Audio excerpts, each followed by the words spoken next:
Hello and welcome to another episode of the Lume Plotters. Martin, how are you? Yes. How are you today? I'm good after a very, very stressful 2 weeks for those of you that don't know, we had some nice hailstorms, which we've never really had here in Elaine.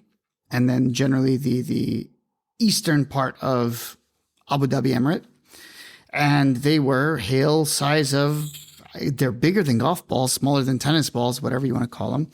And it just kind of destroyed everything. It wreaked havoc and chaos and was fairly tumultuous. And so it was a lot of hassle getting everything back to the way it was. So I had construction in the house for about 2 weeks.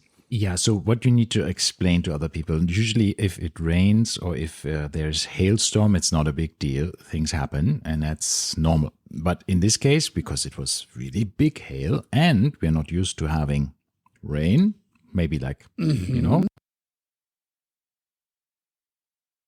then it's usually not necessarily like torrential rainfall. It's just a bit of rain, right? It causes a bit of chaos because the roads don't have drainage and that gets pumped away with lots of trucks that pump the water away. But it's a relatively minor disturbance, usually. But now since the last few years or so, and I think they're trying to maximize rainfall in the region with cloud seeding, the rains become very strong. And in this case, in Elaine, I think you had really big hailstorm, which was surprising that it was such a big one. And you had lots of car damages. The hail was big enough to like punch holes into roofs and stuff. And facades, so immediately followed by two massive downpours. Yeah. So obviously, amazing. We had some issues, but again, it was our cars are destroyed, right? So this is. The magnitude of the hail, the force of the hail that we had was insane. Yeah. I mean, I've seen the pictures that you shared and from others, and it's just absolutely amazing. It looks like really, well, if you think about, throwing a few thousand golf balls onto a car, things will break. I think the golf balls would have been lighter. Maybe. I would say something like stones because these were it's amazing. Solid. I mean, all the glasses have been destroyed. Everything in the car, from the front lights to the back lights to of course, the windshield. Everything. Yeah, I sent you a picture yesterday of one of the neighbors and his barely new. It wasn't that new. I think like 2018-ish, maybe 20. Porsche Cayenne. Yeah. And front lights, rear lights, everything. And I heard those front lights are, those are expensive. Thousands and thousands of euros a pop. And the entire assemblies, so, it's not cheap. Yeah, so I guess your car repair garages have a lot to do for the next couple of months, probably. Mm-hmm. Yep. And I'm over here. Because they called me and they said so I have a connection with the garage that I go to. I've been going to them for like 5 years. But I got a call from some random person at the garage who didn't know me and said, we're going to take your car to Fujairah because we have a garage there that is not busy. Oh, okay. And essentially I told them, nope, not going to happen. We're going to keep it here in Elaine. I want to check in on it.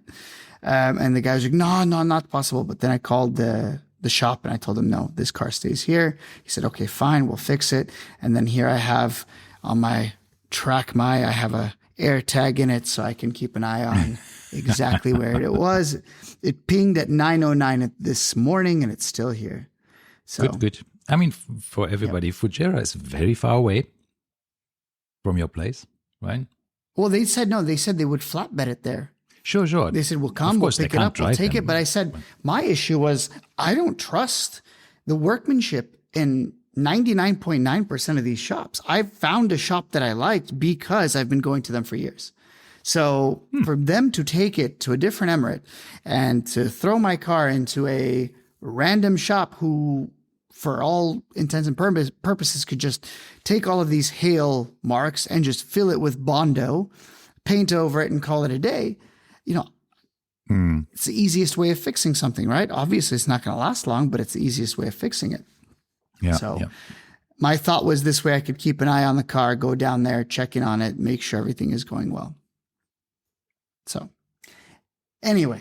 So what else happened in your watch collecting world? Has any watch had hail damage? No, the insurance adjuster came and asked me the exact same question. I told him no, although I probably should have claimed something. Essentially, the only thing that kind of struck me was when I noticed both cars might have been totaled. I thought to myself, okay, well, there go the watches. I have to sell them and I have to buy new cars. And very quickly, I pared down the collection to 3-4 watches. You and I discussed this in great detail, what I would keep, what would be sold. Obviously, we'd sell the higher valued watches like the Submariner and things like this just to kind of make up as much money as possible. Yeah, if you need to make money, right? Yeah. Yeah, exactly. I'm not going to be selling Grand Seikos if I want to make money. So, but in the end, it seems so far that I don't have to sell anything. Although one watch that I am going to sell, which I talked about just acquiring, is my G-Shock for Hodinkee. Right. I wore it a couple times and it did not gel with me somehow. I didn't like it. Every time I had it on my wrist, my biggest issue was they took no one mentioned this, by the way. They took the head of the square G-Shock, the 5600, but then they took the strap of the much larger 6900. I don't know why they paired these together. So essentially, there's no longer a taper edition. It's special. Yeah, but you can't buy any it's special, version but it's of stupid. It doesn't work because the strap is now a 22 millimeter strap all the way through, and then the width of the watch is the smallest G-Shock you can buy. So it just doesn't gel, in my opinion. It looks stupid. I prefer the regular ones, and I did pick up the neon yellow G-Shock square recently, which is the rubber re-edition, the 5600 Rec 9, REC 9, which is the re-edition or recreation of the original first color G-Shock. Okay. I don't know if I mentioned this, but yeah, it's basically it's neon yellow, which was the first color G-Shock that was ever made. Why yellow? Who knows?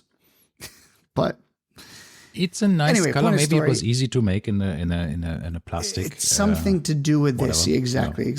And so essentially, that was the first color G-Shock ever, and it cost me 300 dirhams.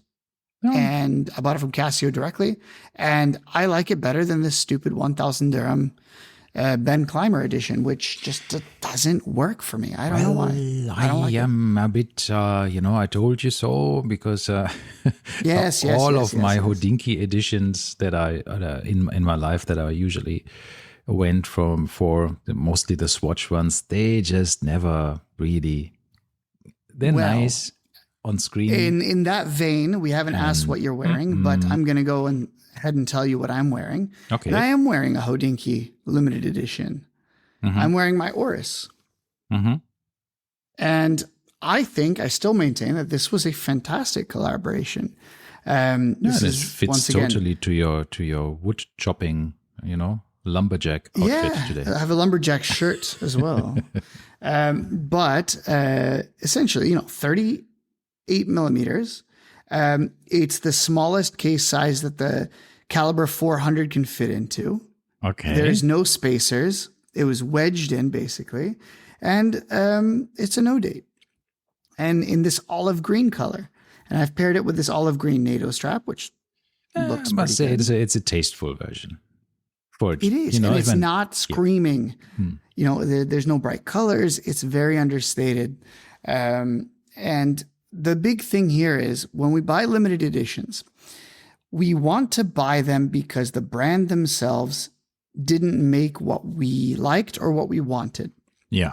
And in this case, it's hard to find a no-date version of the Oris Diver 65. Yeah. The smaller size is very, they don't really make much in the smaller size. They made the cotton candies and a few other things. And they all had dates. Okay. And then on top of this, they didn't have ever the caliber 400 in that small size. Yeah, so that's essentially, and with a no date. So they combined and put together a bunch of stuff. And I liked it. Yeah, this caliber 400 is just because of the caliber is already cool. I really like this caliber. Yeah, it's a good looking watch. So 5 once again, days power reserve. I find it a little difficult to think that I didn't like the G-Shock, but I still like this one, and I don't think it's going to go anywhere anytime soon. Yeah, I am wearing my Tudor Pelagos 39, fitting for the topic today, because it is a lovely watch. I still have it on the Jubilee titanium Mine bracelet. is fitting for the topic today as well. If Yeah, you well, go back about 5 years, is that right? I don't know. we'll Was it tell- that long? No, I think it was when five was years. it? Was it 4 more years. recent than that? Yeah.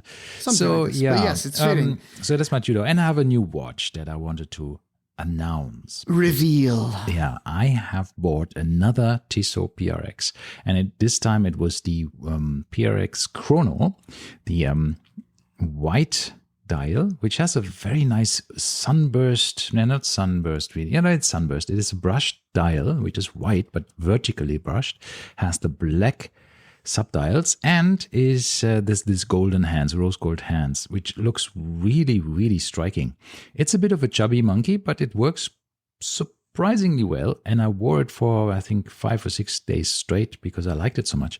So it's a really cool watch. And I got a huge discount. So it was... As you should with Tissot usually, right? Our Rivoli group here is being owned by the Swatch Group, so it's not that these guys are giving discounts that are not known to the Swatch Group. So that's, I think, a bit of an indication when people saying like, oh, some ADs are giving discounts, Swatch Group must be very angry about it. And you think, not really, because they're also doing it themselves, right?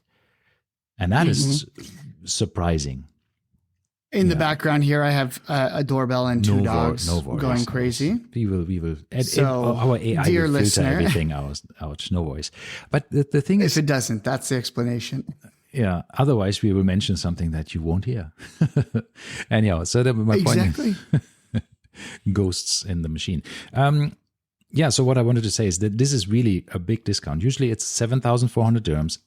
It was online for 5,900, so that was that. And there was a special discount with another 1,000 dirhams off, so it was about 5,000 dirhams. So I asked them, hey, is it possible to also get the same discount in the shop, right? And they said, no problem. And because I still had vouchers for the Mall of the Emirates, shopping vouchers, gift vouchers, I spent them as well. So I really did not pay a lot out of pocket for this watch. So just a tiny bit more than a normal Tissot PRX would cost. So it was really, really cool. Lovely movement. It has these date pusher instead of a quick set in the crown. So it has this small hidden pusher at 11 o'clock or 10 o'clock. Don't know. I don't have the watch in front of me, and it's really, really nice, and 60 hours of power reserve without a reduced beat rate.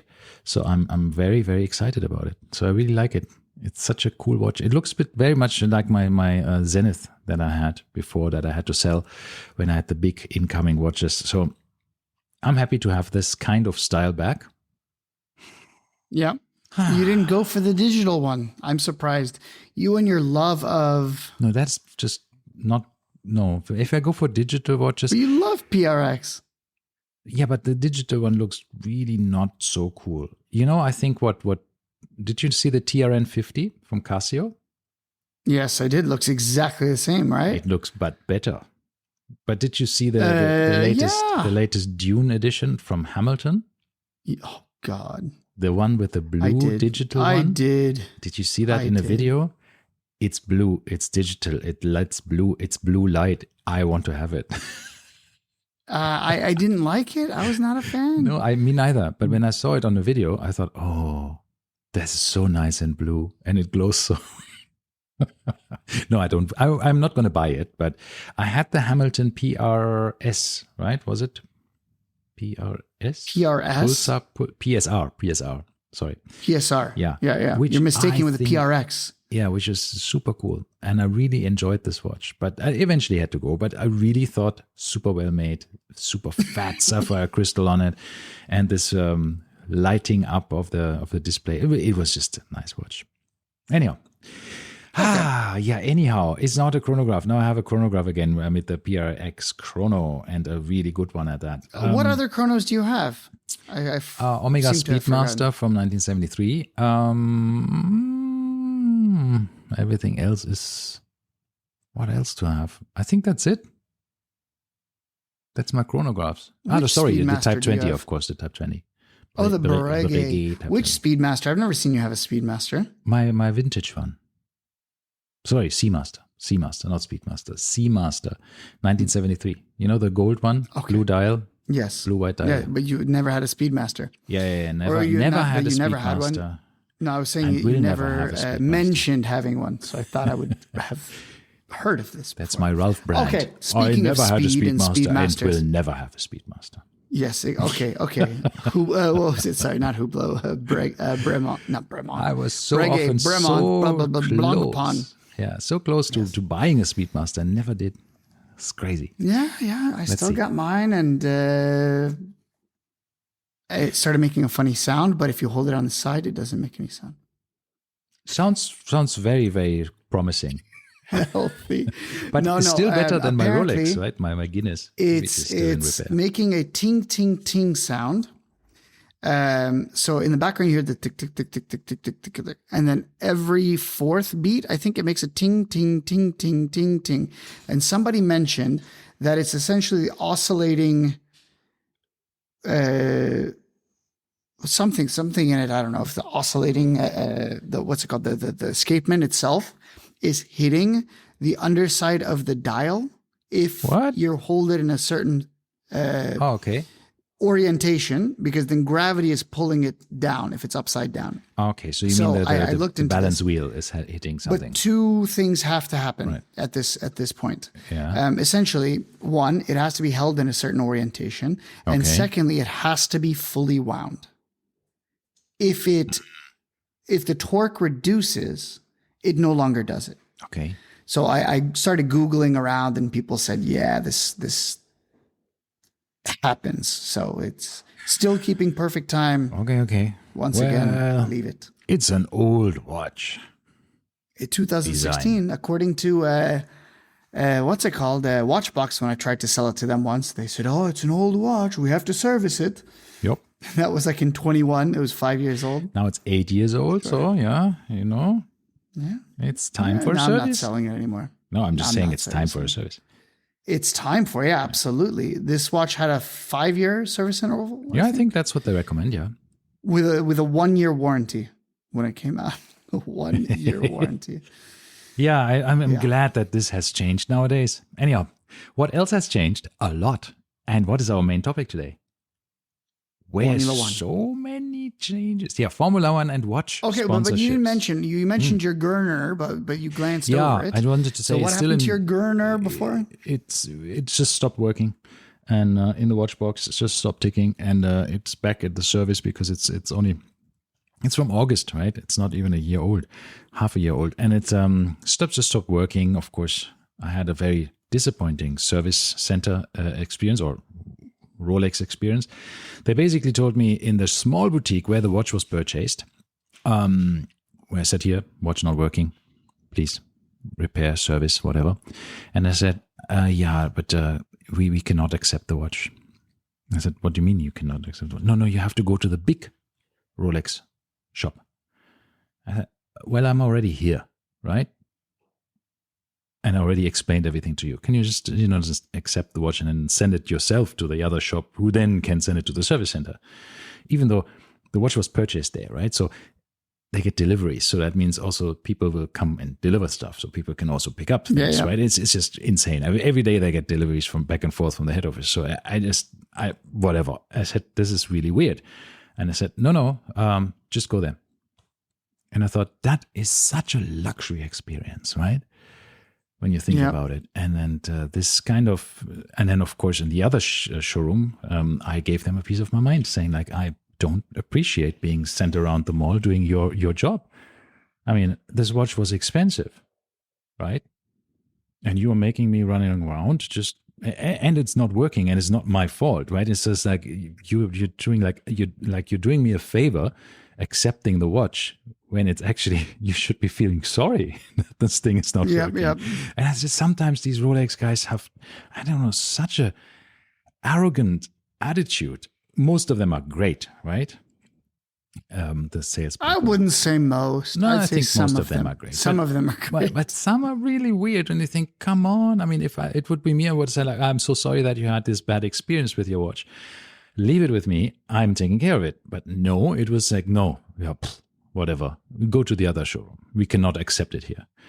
I bought it here. I don't care. So you think, okay. Yep. No swear words. So anyhow, so that was my experience there. However, after 3 weeks now, the service center has messaged and said that it will be repaired, will take another 1 to 2 weeks to be done, and they will do a full service. So I asked, so what's wrong? And the answer was, don't know. We will do a full service. So that person who contacted me didn't know what was wrong. They just said the full service and whatever. I mean, maybe when it comes back, they will tell me, but maybe they won't. Maybe they'll just say that they did a full service and that's it. I have no idea what was wrong with the watch.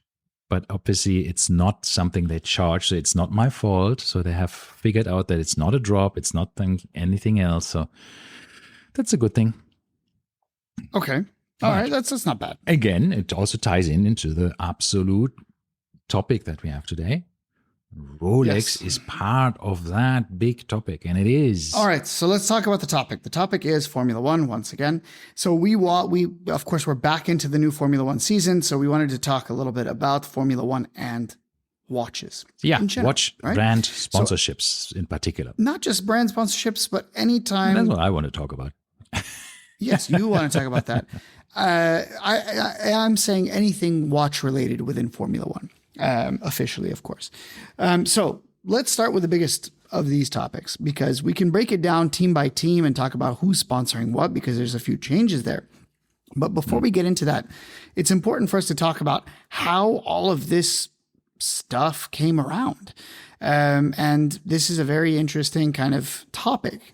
And most people, when asked what brand they associate with motorsport in general, I'm assuming if they know what they know, they're most likely going to say Heuer. Heuer, I think, is the number one brand when it comes to association with motorsport historically. Yeah, but Heuer is not anymore existing since what? Well, Tag Heuer as well. Correct.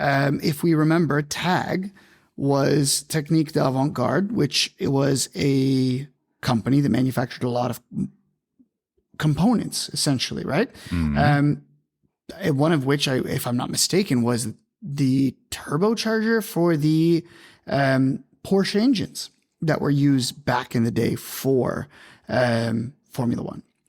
So it was not a strange acquisition of Tag buying Heuer, because they were already into the motorsport world. But anyway, going back, essentially, of course, people needed to time their laps. Heuer had been making dash clocks for a very, very long time that people put into their cars. But as you would guess, Formula One cars did not have dash timers.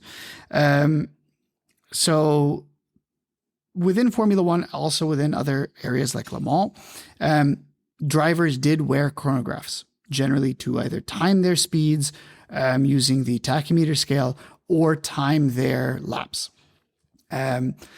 And this goes back all the way to 1930s. I found the first time essentially somebody wore a wristwatch in a race car was in the 1930s, and it was a Rolex. But essentially, it didn't get big in Formula One until a gentleman named Clay Regazzoni, who drove for Ferrari. Very Italian-sounding name, but if I'm not mistaken, he was American. And essentially, he had a gold Heuer Carrera that he wore a lot in the paddock. And then he essentially became the unofficial watch salesman of the Formula One paddock and the drivers. So another driver went up to him and asked him, okay, well, I like your watch. How do I get one? So he arranged for one for this other driver and so forth. Everyone in the paddock started buying these Hoyers, essentially from Clay Regazzoni. At that point, Clay Regazzoni had a deal with Hoyer. They said if you brand up your overalls and everything in Hoyer memorabilia, I think they gave him a percentage of every watch that he sold or something. I don't even know what the deal was, but it was a very sketchy deal to begin with. And essentially, so that kind of morphed into the first official F1 timekeeping sponsorship, which was, of course, Tag Heuer in the 1970s. Then they did it for a while, after which Longines came around in the 80s and were also F1 timekeepers. Then it went back to Tag Heuer for a while. Then, as you mentioned earlier, the one that nobody remembers, Hublot came around in the 2000s. Yes. And was the F1 timekeeping sponsor. Absolutely. And then at the very, very end, since 2013 now, Rolex has been the official sponsor. Yes. So this is where we see now almost... Yeah, Rolex is one of the main sponsors of Formula One, right? I mean, they have their logo and their watches are basically plastered all over. Everywhere on the entire track. And of course, the starting clock countdown is the big Rolex watch with the fluted bezel, and everything is just really done with Rolex in mind. So it's a very, very visual sponsorship there, but they have never sponsored a single team. Yep. Correct. Until now. They have a few drivers who were ambassadors. Well, yeah, they had quite a few of them, right? We had the most famous one, of course, is Jackie Stewart. We had Mark Webber. Nico Rosberg was an ambassador for a while. Yes, he was. Not for long. I think it was just no, he's not. 2 or 3 years he was an ambassador, and then I don't know what happened because he's not any. I mean, I don't know. I mean, he's not very visual anymore, and he has a lot of other things going on, I think. So maybe, I don't know, but he was a very short ambassador. Usually they are more long-term, right? These ambassadors from Rolex. When you are an ambassador for Rolex, it usually stays a long time. Mm-hmm. I don't know what happened. Weird. Well, and essentially the idea here is, by the way, that this is a comparison for those of you that don't follow Formula One. Mm-hmm. Comparing this Rolex and F1 is the equivalent of us comparing Omega and the Olympics, right? Mm-hmm. So it's this level of sponsorship that you see at the Olympics with Omega. There's a couple of things, Rolex. I mean, where we have a bit of an overlap. There's Rolex, for example, with motorsports, horse riding, as a sport, golf and other things, where they actually vary in these areas. So they do horse stuff, golf stuff, motorsports, tennis, and sailing. That's their. But I thought horse stuff was 5 Longines. disciplines. Yeah, but no, Rolex also sponsors a lot, but Longines does as well. And that's the thing. And Omega does a lot of golf sponsorship, but Rolex does as well. Mm-hmm. So in motorsport and in tennis, of course, there's lots of Rolex sponsorship, and sailing, there's lots of Rolex sponsorships as well. Even though in sailing, there's also Tudor and others involved. But and that's, I think, the one thing with Formula One, for especially, or in motorsports generally, there is very little, if not nothing, in the Swatch Group happening. There's not a single Swatch Group brand that is actually involved. Isn't that interesting? Yeah, that is actually quite interesting. I'm trying to think. Caught me off guard there, but yeah. Well, Longines was a timing partner for Formula One back in the days, but nowadays, not a single one. But what about Bremont? Is Bremont? No, it's not Swatch Group. No, it's not, right? Independently owned. Okay. And all right, Bremont, by the way, is not anymore sponsoring anybody As of this year. as of this year. All right. So let's get into this a little bit more detail. Let's talk about the individual teams. Let's talk first about we'll go from the biggest teams to kind of the smallest teams. So if I'm not mistaken, I might be mistaken. I mistake a lot, but the oldest watch sponsor in any F1 team, kind of the oldest contract they had, was Mercedes with IWC. You mean the longest one or the oldest one? The longest standing right. watch sponsorship. Okay. I think is that Mercedes AMG with IWC since 2013. And that's been, of course, a big thing. And I always found it strange, and we mentioned this in the last podcast, that Lewis Hamilton wears these IWC, big pilots and all kinds of weird stuff because it does not fit his style. And that's kind of one of the reasons that I feel him going to Ferrari will be a much better watch suitability, whatever you want to say. The brand fit between Hamilton and Richard Mille is definitely better than Hamilton and IWC. I'm sure However, IWC disagrees with me, but no. But I have to say, I do believe that the brand fit of IWC and Mercedes is perfect. Yes. I think you could not think of a better pairing. Two most boring brands teaming up. Perfect. Ace. All right, let's go on. No, I mean, conservative brands. Let's say it this way. To a certain extent, they are like, the luxury accountant's person. Perfect. Yeah. No. Of course, I'm joking. There's so many. I mean, Mercedes is exciting. They have such cool cars. Are they? The new. Did you see the new SL? The new. Oh my God, this is amazing. The new one. It's 650,000 dirhams, I think. Yeah, I think it's or 800,000. It's just insane, but it's an amazing car. I want it. I do like a few Mercedes, I have to say. Anyhow. Okay. Yeah, anyhow. So moving on. That's Mercedes-Benz and IWC. So that there, nothing has changed. They're still exactly the same ones. Right? Okay. So Red Bull and Tag Heuer. That's been a partnership since 2016, which I find very interesting because Max Verstappen is known to take off whatever Tag Heuer he's wearing as soon as he leaves or takes off his team kit and he puts on his Rolex. So he has a couple of watches. He has quite interesting mix of watches, I think. He does have a few Rolexes in his collection. But he's known to wear a Daytona most of the time, although the only Tag Heuer he's actually been seen wearing, I guess privately, so to speak, not on record, is his Monaco. He loves that watch, yeah. And I do feel... Which is a cool watch. Yeah, but I do feel it doesn't fit his wrist very well. There's a couple of these newer Tag Heuers, the chronographs, the glass box, and all of these things that look so much better on him. But he seems to just wear the square one. And I just feel like, come on, dude. Yeah, it's a cool watch, though. It is a cool watch. Yes, I'm not a big fan, but it's okay. I accept it's a cool watch. You know that it came out of, they just took an off-the-shelf case from a case manufacturer, right? When they came up with the Monaco. No, I didn't know They that. needed a case. They wanted a square case. They didn't have one. This manufacturer said, well, I have this one that I use for a couple of other brands. And I said, okay, give it to us.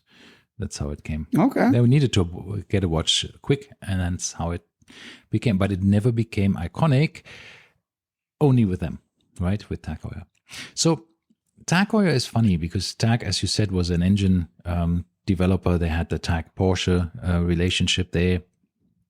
And apparently, if you recall, by the way, in the 60s, the issue with the Renault engines. Remember, the Renault engines were not working. This was 2015, 16-ish.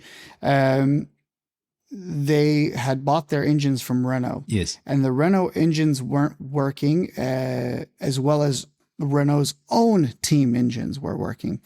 So Renault was outperforming Red Bull, but Red Bull was buying the Renault engines, which was Correct. obviously an issue for them because that meant that there was performance to be had that they weren't given. Yes. So Red Bull team principal, right, Christian Horner, we won't talk about his whole debacle going on right now as well, but he basically stripped away the deal that they had with Renault and they apparently rebranded the engine, the Renault engine, as a Tag Heuer engine. Yes. For a period of time until they got the new sponsorship with Honda. So even though it was a Renault engine, on paper it said it was a Tag Heuer power unit. Yeah, because, when you take the engine... And Tag didn't do anything, by the way. No. Tag Heuer, obviously, yes.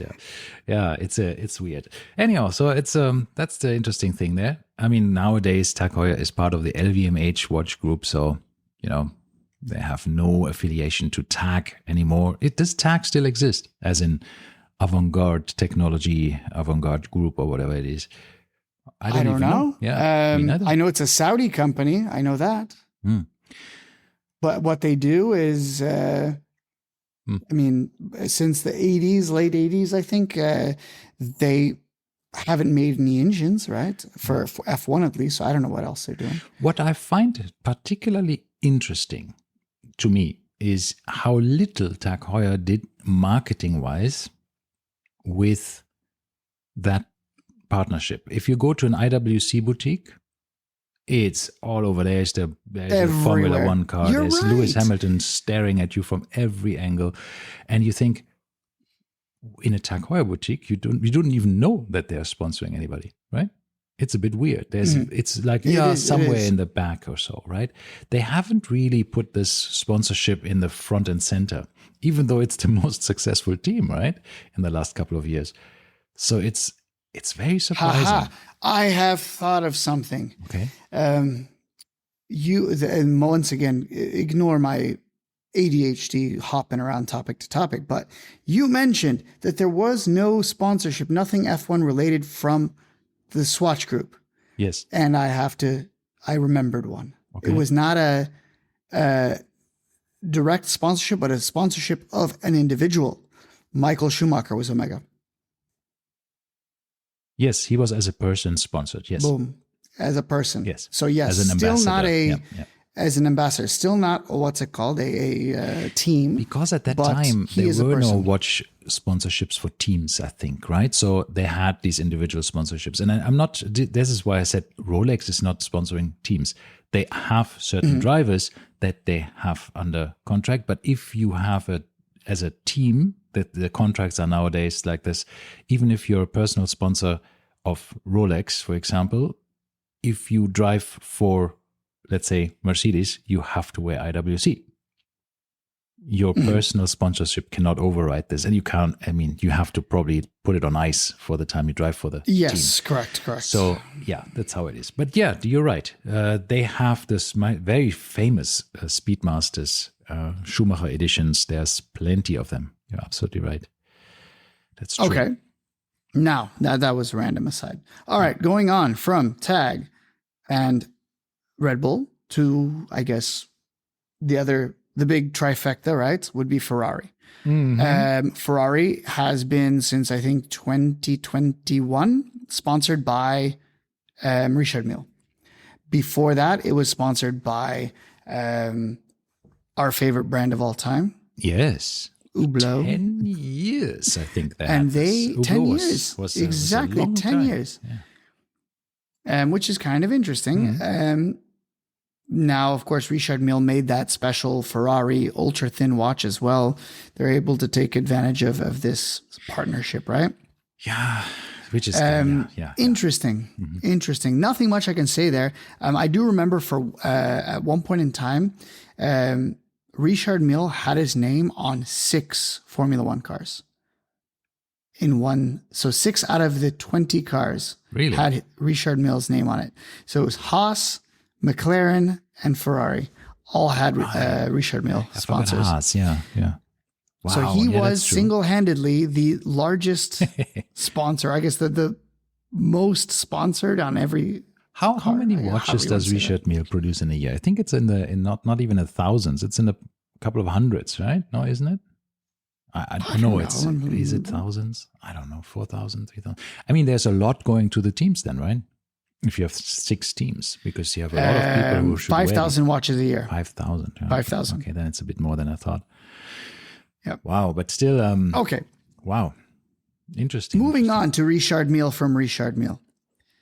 Because if we're already talking Richard Mille, we might as well throw this in there. McLaren also is currently sponsored by Richard. So, wait a second. Does that make it was 3 teams, right? Ferrari, McLaren. Yeah, okay. So that was since 2016. Prior quiz for you, Ralph. Who sponsored them prior to Richard Mille? McLaren. McLaren. Who sponsored? Wasn't McLaren Oris? No, that was Williams. No. McLaren. I can't remember. As soon as I tell you, you're going to say, yes. Yeah. It was Tag Heuer. That was Tag Heuer. Okay. Ayrton Senna's car with a giant Tag Heuer logo. Yeah. So that was, they were dismissed in 2015. Yeah. So sometimes, contracts just end. Like the next, we will come to this later on. Yeah. Sometimes sponsorships just all right. end. Yeah. Moving down the line, I guess. Yeah. Let's talk Aston Martin. Yes, interesting sponsors they had, right? Interesting sponsors. So, who is it now? Would you like to tell the ladies and gentlemen? It's a brand I'm looking at by myself to maybe at some stage buy a watch from, which is a Gérard Perregaux, a very, very cool brand. So, part of the Kering Group back then, is now privately owned. It's a management buyout from the former CEO and some investors. Together with Ulysse Nardin, they are now independent and they are sponsoring Aston Martin as a watch sponsor. Yes, since 2021. Quick fun fact. They used to sponsor Ferrari. For 10 years, they sponsored Ferrari. So prior to their Hublot partnership. There is this very, very interesting thing in the watch collecting community to say that whoever is a Ferrari sponsor, the Ferrari sponsorship is the kiss of death for a brand. Yes. Why do they say that? They say that because apparently when you license the Ferrari logo to make watches with, I think it's slightly different to a Formula One sponsorship, but if you license the Ferrari logo, that also means they're sponsoring them. But I mean, it means they have, because it's such an iconic and expensive brand to have with such a high mind share in the world, that it's expensive. Which means, as a watch manufacturer, you have to sell a lot of watches with this logo in order to get your money back, right? So you're creating a lot of Ferrari branded limited editions or other things, which then somehow always ends up in tears. So it's very true. There was a lot of brands that had this Ferrari sponsorship, and they all went downhill the moment once they started with Ferrari. And they didn't come out stronger after the Ferrari sponsorship ended. They were all weaker as a brand. And that's why they said it's a bit of a kiss of death when you have a Ferrari sponsorship. Well, it's the same as, with the drivers. They say Ferrari is where every driver goes to retire. So it goes hand in hand with that.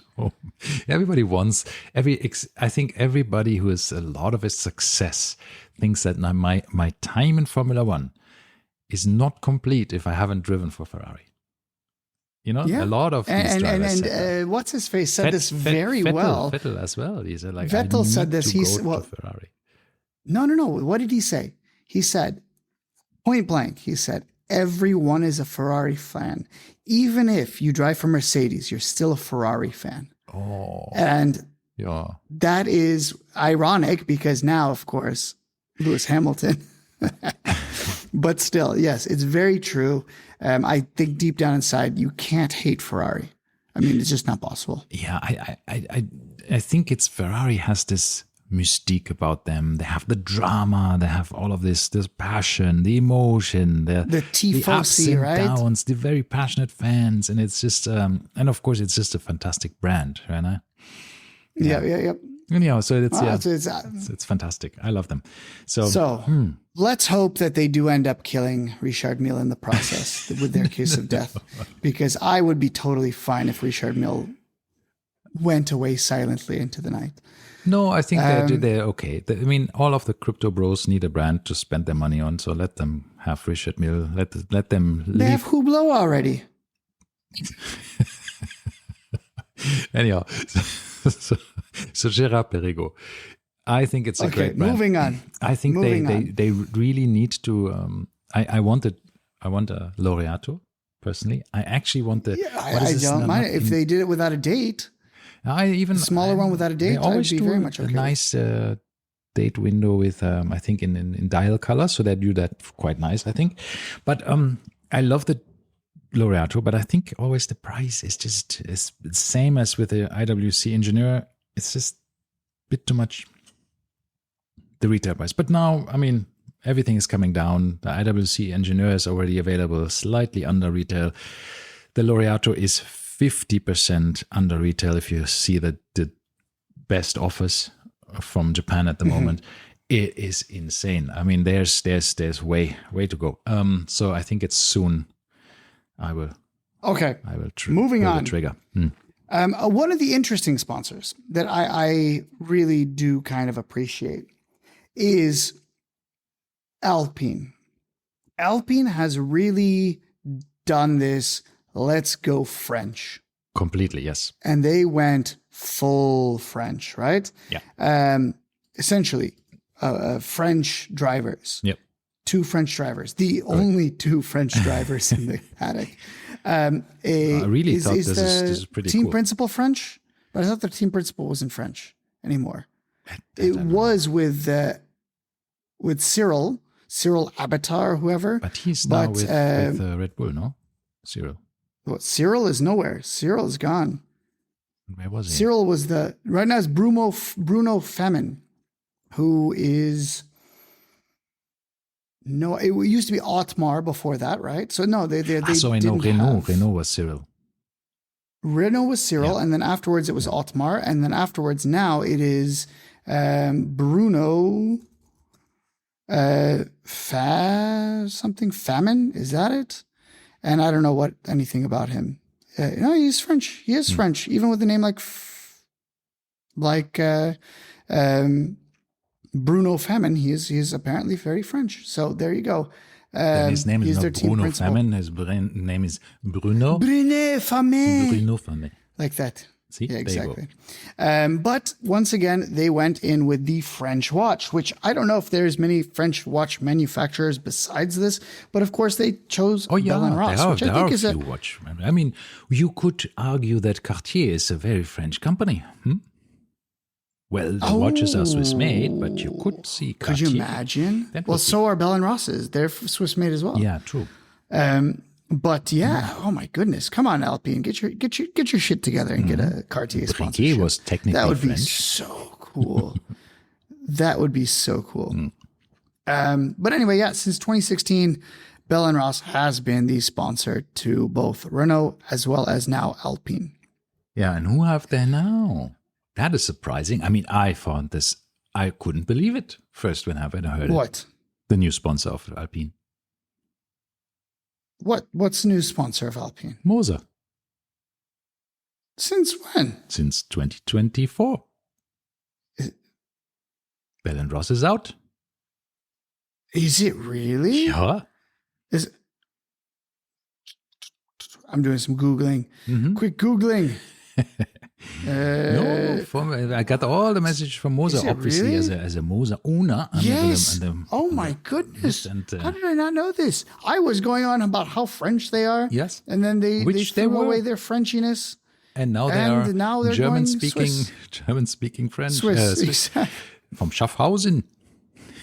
Yes, very interesting. Okay, I applaud Moser on this because I think that's a fantastic partnership.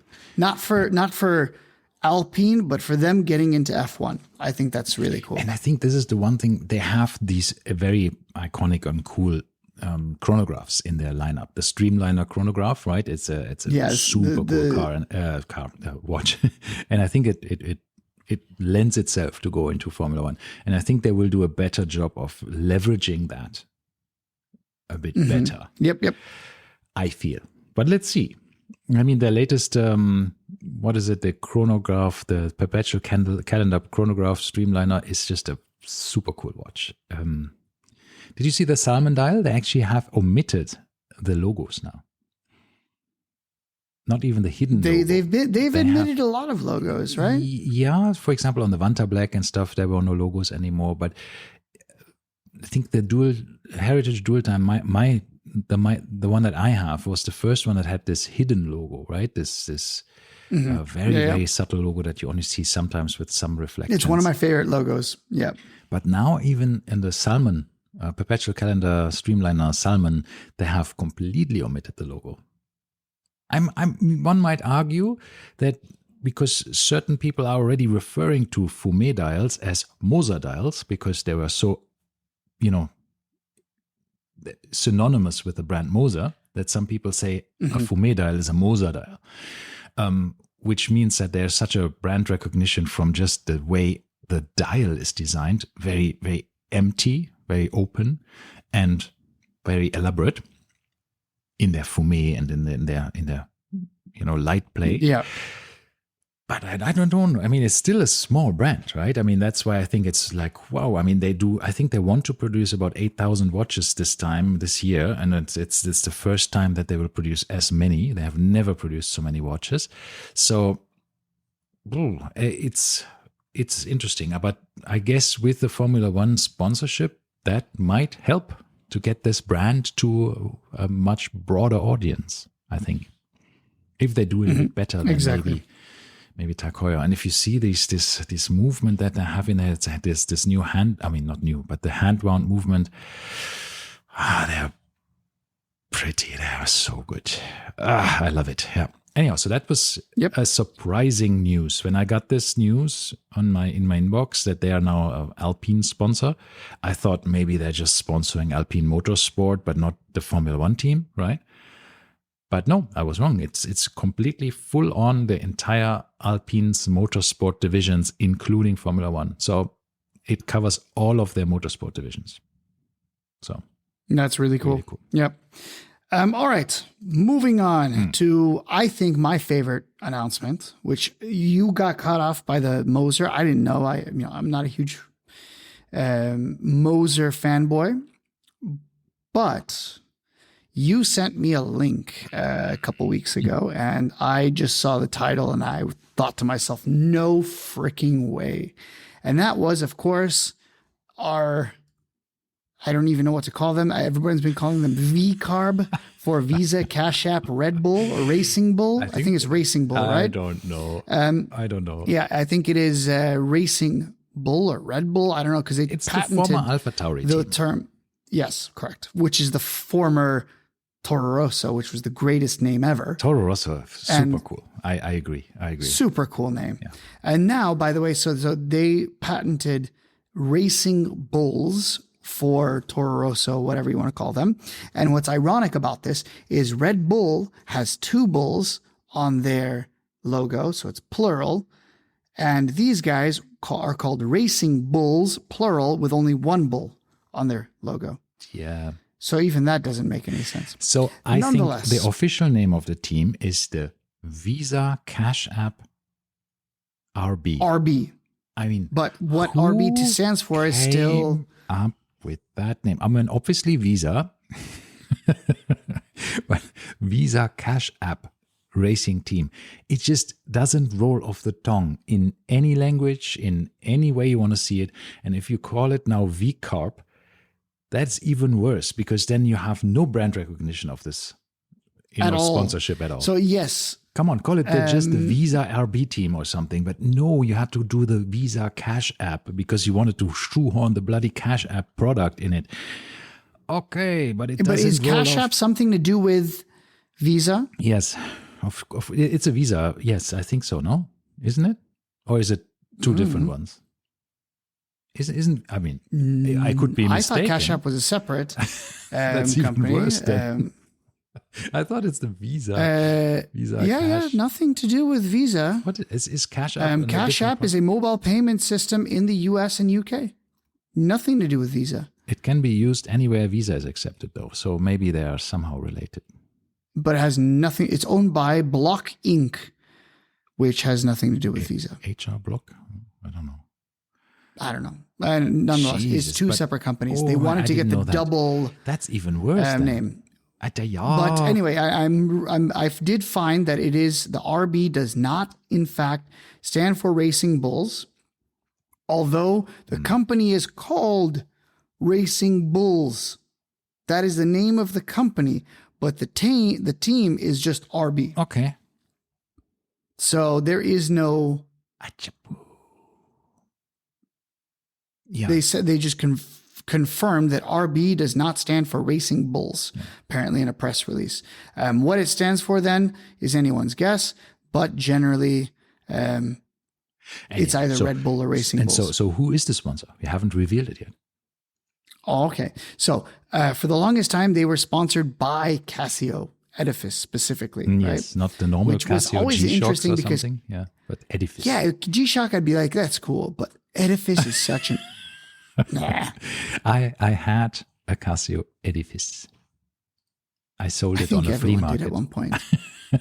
Roughly, yes. So in this case, then, I'm glad that that's out. Yeah. And the initial release was, of course, Monsieur Daniel Ricciardo wearing some blue dial.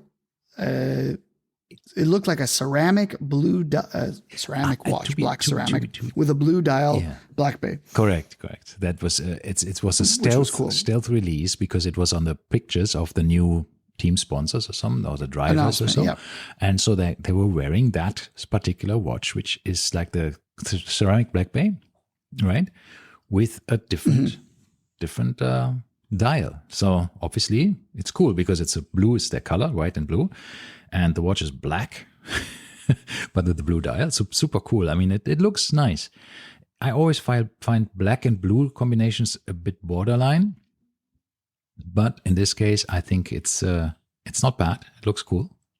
Looking forward to see what's happening. Yeah. And here's a very interesting thing, by the way. As we know, AlphaTauri / Toro Rosso / VCarb. This is the junior team to Red Bull. Yes. And Tudor is the junior brand to Rolex. Rolex already sponsors all of Formula One, essentially. Yes. So what a fitting team to sponsor, because it is the kind of like the nitty gritty, right? This is the not the title sponsor. We know this, and this is not the title team, and we know that, and that really is fitting. Yeah, I like that. It's interesting to see generally that this entire Rolex or Hans Wilsdorf Foundation, let's say the whole Rolex company with its sub-brands, to see that they're actually going into now sponsoring a specific team. That is new. So that could so there's a lot of strange things. This could lead to Rolex sponsoring Red Bull. And some would say, oh no, that can't happen because they're involved with the overall thing. But it has. It can happen. Because guess what was announced yesterday? I don't know. Guess who the official sponsor of the FIA is? Don't know. AlphaTauri. What? Clothing. AlphaTauri Clothing is now an official sponsor of the FIA. AlphaTauri. So, if that can happen. Yeah, but AlphaTauri doesn't have a team anymore, right? Because they were the sponsor of the team. It was founded by Red Bull. They're owned by Red Bull. True. Yeah. So it's basically Red Bull is now sponsoring FIA. Interesting. Very interesting. So anyway, gotta love the drama in F1. But then we have also two very sad news, I feel, personally. Yes. That's Haas and Williams don't have any watch sponsor in that season. So let's, three. Also, what's his face doesn't have a watch sponsor. What's his face? Kick. Kick Steak Sauber, whatever it's called. This is I have to so get let's my, take these I have last to get three my teams. head around these new team names. So first, let's take Sauber, Williams, yeah. because Williams did have a very deep and rich history with sponsorships. Most recently, they had Bremont from 2021 to 2023. Before that, they had Oris from 2003 to 2018. 15 years with Oris. Yeah. And Again, basically, there's this. How did Oris do anything from this relationship? I know that they had done some Williams editions, but I feel like they could have done a bit something a bit more active, something a bit more exciting with the Williams brand, which is a cool brand, right? So Williams has so much of history. It is. But somehow I felt like Oris could have done more with this. It didn't work. sponsorship. Yeah. Yeah. So that's kind of neat. But it's also important to note, by the way, I am looking at a picture, going back to Tudor. The Tudor logo is very, very large on the Red Bull racing suits. It's huge. Yeah. The same size as the actual Red Bull logo, actually. So it's quite... I didn't see any of the other teams doing this, right? Richard Mille logos are not that large, and so forth. So yeah, when you go to these sponsorships, I find this always very interesting because when you look at the old interviews with drivers, right? You saw them just being interviewed and they were just talking to the camera. Smoking a cigarette generally. Yes, James Hunt. Yes. Or smoking something else. Anyhow, so the thing is that he's nowadays you see these drivers because they need to make sure that they are showing their brands, and especially the watch sponsors. You have to, they get their watch before the interview. Obviously, once they stop the racing, they put the watch on. It's never set correctly. Doesn't matter. They just put the watch on, and then they fiddle around in their face and on their suit and all of this stuff just to get the watch into the frame of the camera, because obviously they focus on the face, right? They don't have the whole body. Yeah. So you need to just get the watch up somehow in the camera. So you're putting, scratching your nose, scratching your head, just to make sure that you put the watch somehow in the frame. And that's always very interesting to see that in the interviews when they do all of this, because I thought like, are they just generally way more itchy, the drivers, than they used to be? Yeah, of course. Is it a sign of the times? Everybody has allergies, but no, they just need to get the watches in the frame. Crazy stuff. And sometimes they forget, right? And then Sorry. So Yes. we have right. three Moving on, we teams have two without teams sponsors. left. But what is this new team? Kick Sauber. That's Kick Sauber is the old Alfa Romeo team. yeah, but they had a And sponsor before. They did. And Their sponsor was so shitty that it actually shut down. Rebellion timepieces. Oh yeah. Some of the ugliest watches known to mankind. So they were sponsoring Alfa Romeo from 2022 to 2023, and Rebellion was shut down. Yeah. And therefore, Rebellion, by the way, their watches are disgusting. However, they make something super cool as well. Okay. Well, What is their primary product? I have no idea. Race cars. Okay. So Rebellion, Okay. for generally it's they're Le Mans type racers. Right. Rebellion. Yeah. So these Le Mans style, whatever you want to call them. Cars. Yes. And I think they also do some off-road as well. Okay.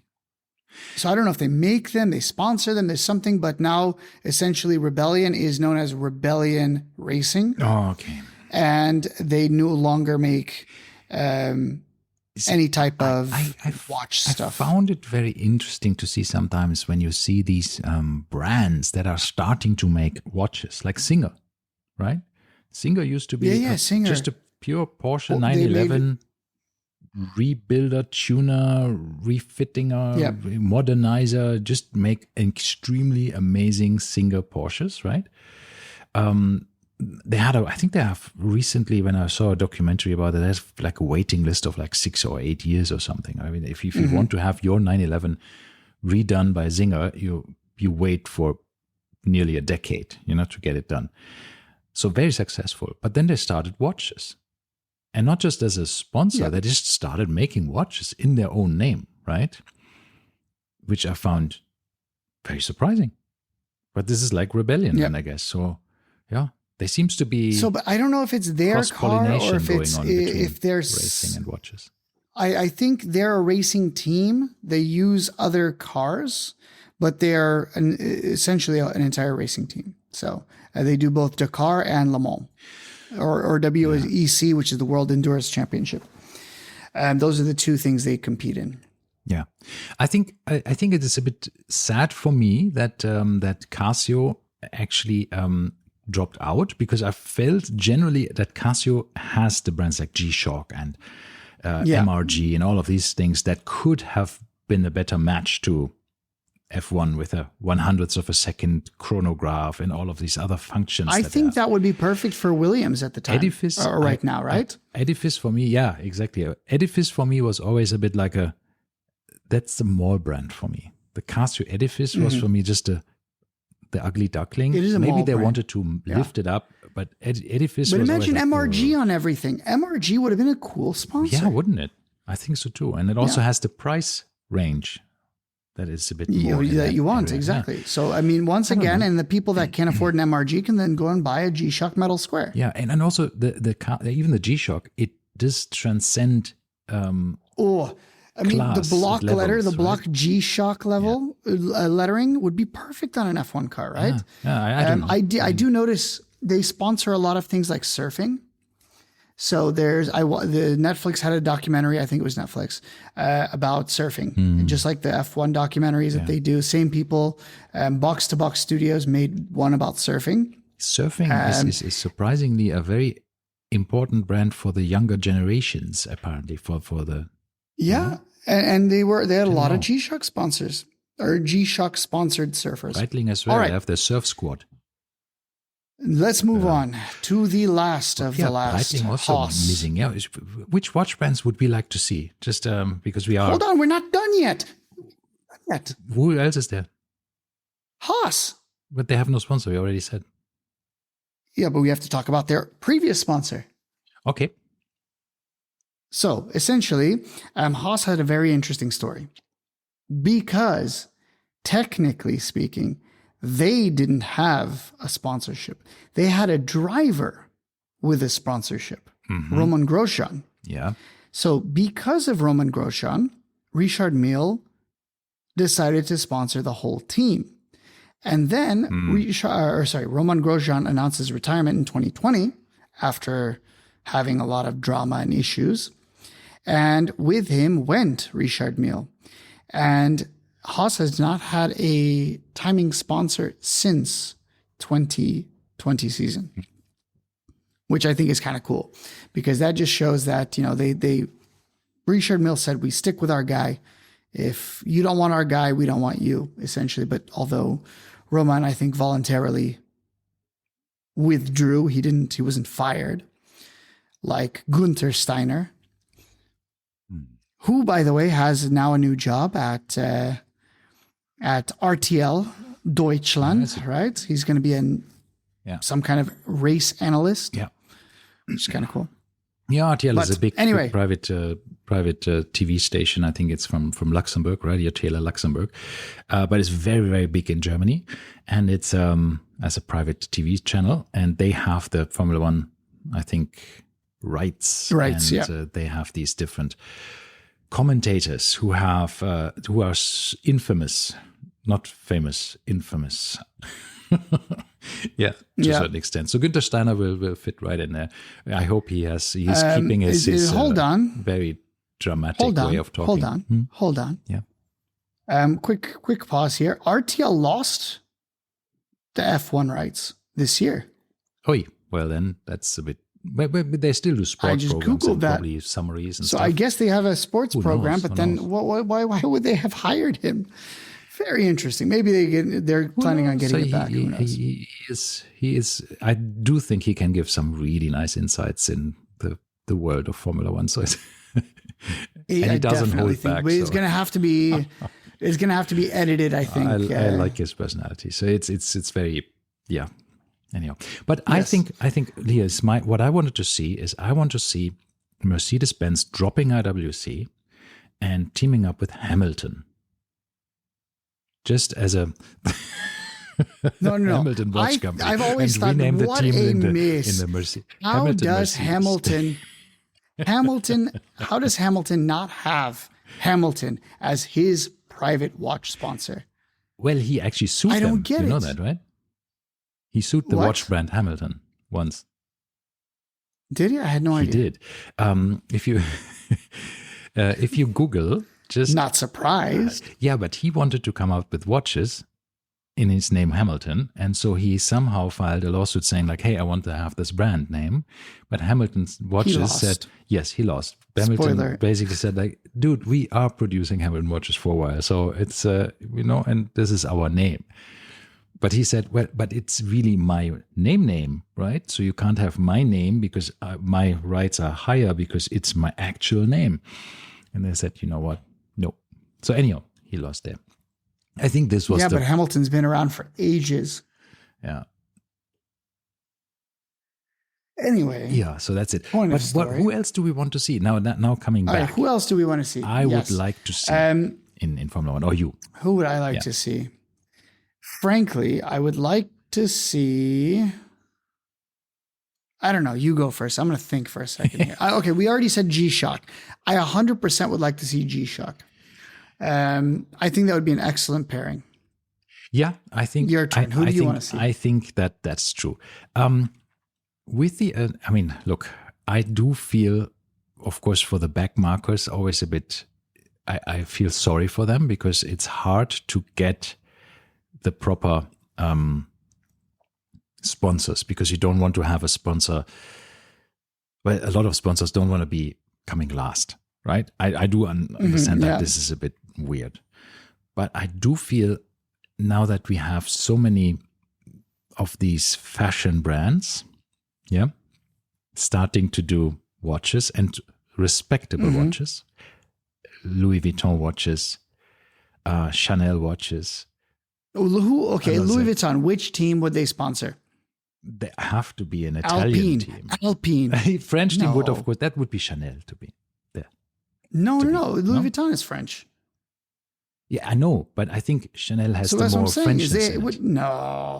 No. I feel Louis Vuitton has more Frenchness, just because of the name. That could have been, but then there becomes a little bit of. It could be because Tommy Hilfiger sponsors Mercedes, so why not have Louis Vuitton both? Imagine this branding overdrive in Formula One if the big fashion companies would start sponsoring it. Yeah, LV logos on helmets and whatever. or Bottega Veneta, the weave pattern. It could be crazy. It could be so. It could be really cool. I don't know if it's cool or if it's crazy, but shoes. They could do all of the different shoes that they have, for example,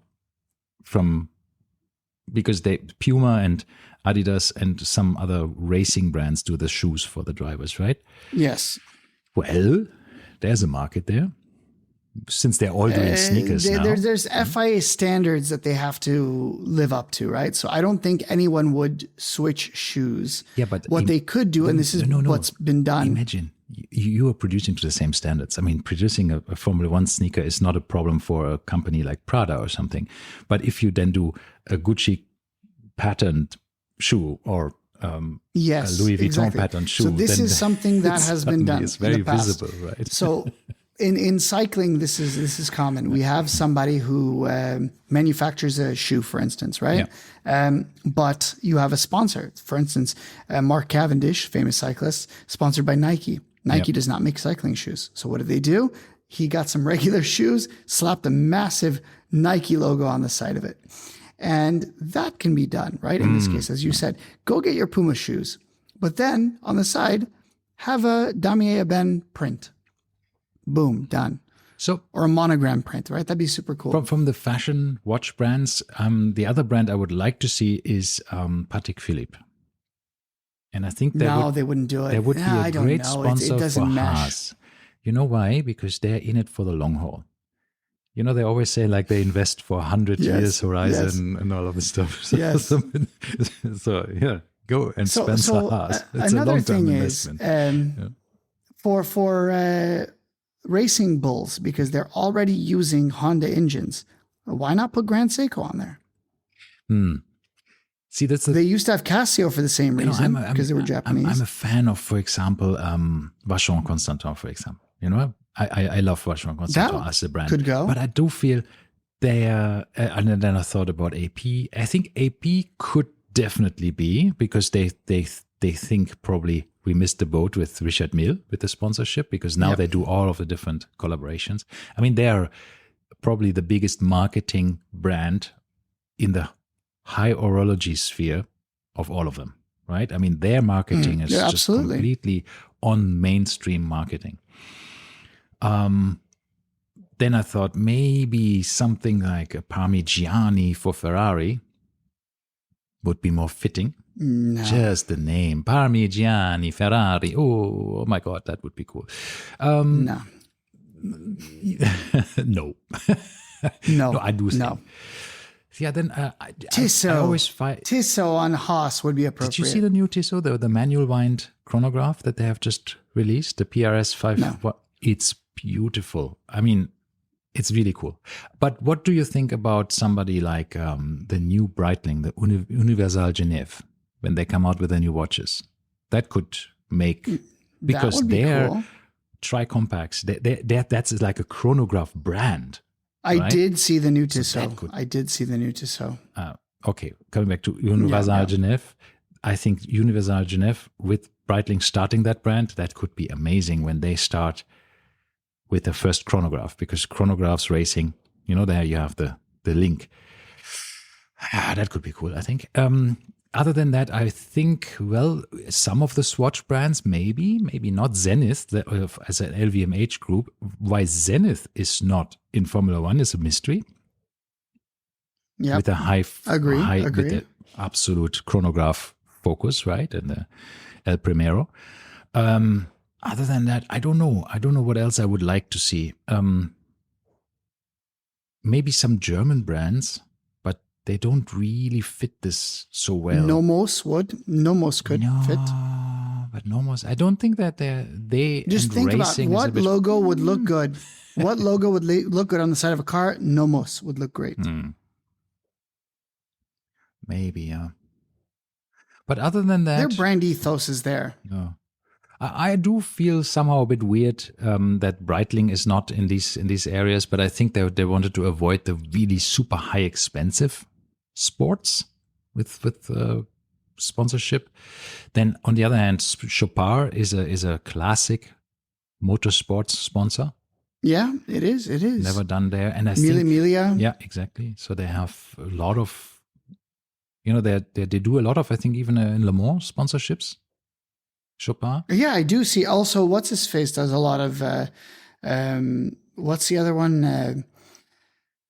Who has it into so there's a few other racing. We don't have time for this, obviously. But Blancpain has their own entire racing series, or had. Yes, that's correct. The Lamborghini. Then there was GT3 and stuff. Ulysse Nardin had a lot of sponsorships. So there's quite a few brands that have sponsorships. I think also the Blancpain is a bit of a weird. That's why I thought about Vacheron Constantin and I thought, nah, it's just not. The brands are too conservative. Even though the styling of an overseas is not conservative, but I think generally even Blancpain with the 50 fathoms and stuff, and even the Bathi scarf, this is not conservative design, but it still feels as a brand they are so.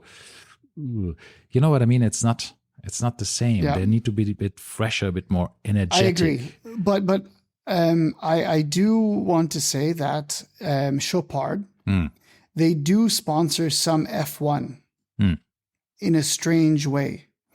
They sponsor the F1 Historique races. Okay. So essentially, at Monaco, they do a historic race. Right, And right. essentially vintage F1 cars. And that is sponsored by Chopard. So kind of that's there. And it's very fitting, very suited for that. I think another brand that just came to mind that I think would be very, very suited to Formula One would be MB&F. Oh, yes. MB&F with their racing machines or, timing machines on your wrist or whatever it might. I mean, this is just like pure technology in your face, and it's very cool.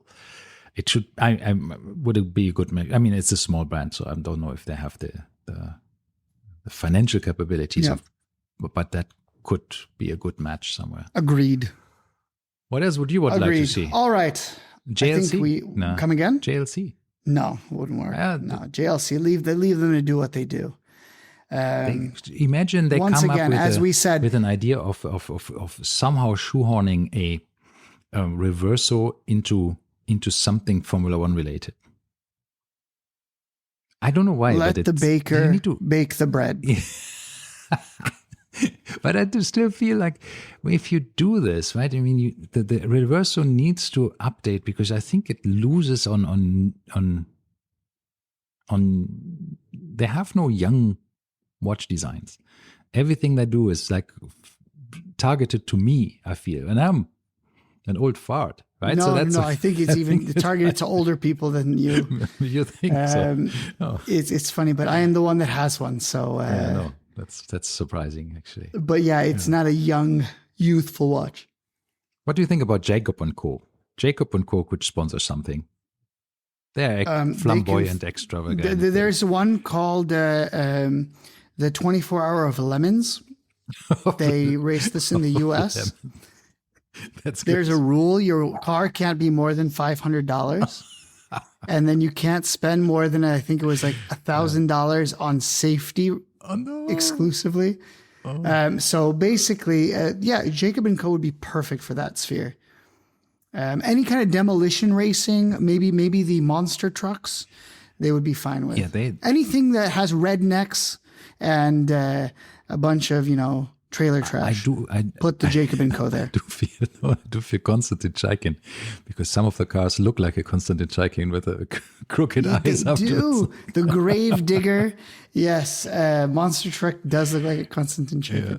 But anyway, yes, I keep anything Jacob & Co as far away from me as possible. Yeah, so I guess you are not buying a Jacob & Co apartment in the Jacob & Co tower here in Dubai. Are they? It's by Bugatti, so are they going to paint it orange and white? No, like all the other Bugatti. No. Dude, they also Bugatti is also launching a Mercedes-Benz tower. You know that? I'm sure they are, but here's the thing: every time we drive into Dubai, you're greeted by like 3 of these Bugatti towers, and they're all orange and white. Yes, that was a bit of the traditional apartment blocks coloring. Yeah. Yes. So now the question that my wife and I pose to each other is: if you were to have to live in this building, would you want an orange balcony or would you want a white balcony? And I don't know, what would you go for, Ralph? Since I'm really never looking at my apartment from the outside, really, I think I would take the one that is cheaper. I don't care. I think they're both the same price. Yes, I know. Yes. It's a joke. But I can't imagine the person that decided, I want an orange balcony. Yeah, you don't see it from the inside. Nonetheless, there's some hideous buildings, absolutely disgusting. So I don't know. The fact that the Jacob & Co one is built by them is so fitting. But in general, I think it's a very cool success story for a homegrown brand here that came out of nowhere and is now one of the biggest construction companies here. I mean, pretty big. Yes. Pretty big. But once again, orange. Run by a 20-something-year-old CEO. Think about it. Amazing. Yeah, I believe it's not a big deal, but they still have some problems with their eyes when they built that building. And they said, this is good. Let's make it look like this. Yeah, that's why they have Bugatti, Mercedes-Benz, and Jacob & Co now. So co-branding. Yeah. Right? So. Anyway, all right. And on that bombshell, I think we've once again gone over. We planned on making a very short 45-minute episode. And here we are an hour and a half later. It was an interesting topic. I like that. It was, but we're just why do we set these time goals for ourselves? Because to break if them. we know that we can never attain it. We give you so much value for money, guys. You get half an hour episode and you get 3 times of it. just because we are so generous. Exactly. Yeah. Amazing. Correct. All right. Alrighty then. Thanks for And on listening. that bombshell. And let's start watching Formula One soon. Yes, absolutely. Bye-bye. Bye. See you. Bye-bye.